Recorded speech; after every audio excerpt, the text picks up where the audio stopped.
প্রিয় দর্শক, এই মুহূর্তে আমি যে মহিলাটিকে দেখাচ্ছি এনার নাম হচ্ছে আলিমন।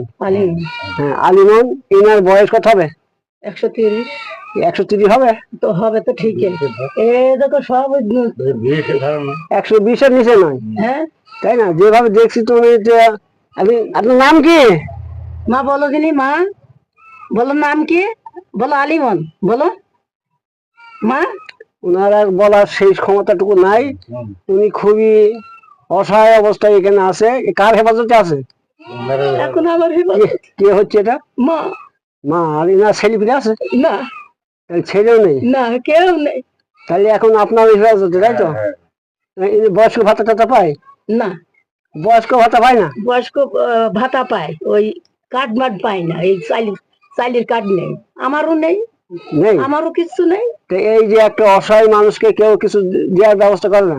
না, এই যে ঘরের অবস্থা দেখছি যে অবস্থাও ভালো না। ঘরে বেড়া নামাইতে হবে তো দেখো, 1 গাদা টাকা খরচ হবে, তো কোথায় টাকা পাবো তা ঠিক নেই।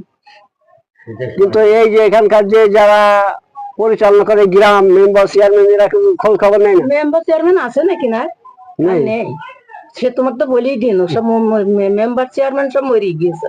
ওই মেম্বার আছে, ওই তোমাদের গায়ে মনি, ওইটা উনি মেম্বার আছে না। এই যে অসহায়, এই যে বয়সে তার গোসল করার খাওয়ানো তো লাগে তাকে। ওই যে মুখে তুলি, হ্যাঁ, মুখে তুলি খাইছে, কথাও বলতে পারছি না, অথচ এর সহযোগিতা করার কোন লোক নেই। না, খুবই দুঃখজনক এটা। হ্যাঁ, তার কারণ সরকারি ভাবে যখন একটা সহযোগিতার ব্যাপার আছে, মন্ত্রী ভাই কি বলেন? তার কারণে আটকে গেছেন।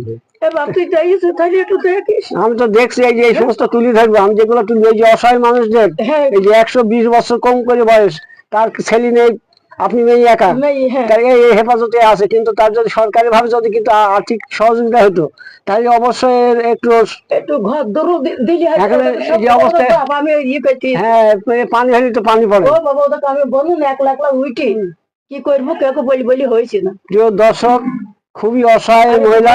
দেখো সেটা দেখতে পাচ্ছি, ঘরের অবস্থাও খুব ভালো না। কি আপনি কি বলেন? এটাকে সহযোগিতা করার অবশ্যই দরকার। তার কারণ আপনারই যখন বয়স এত হয়ে গেছে, আপনি বলছেন যে আমরা দেখেছি তখনই অনেক বয়স। তার মানে আমরা ধরে নিচ্ছি কম করে হলে 120-এর নিচে নয়।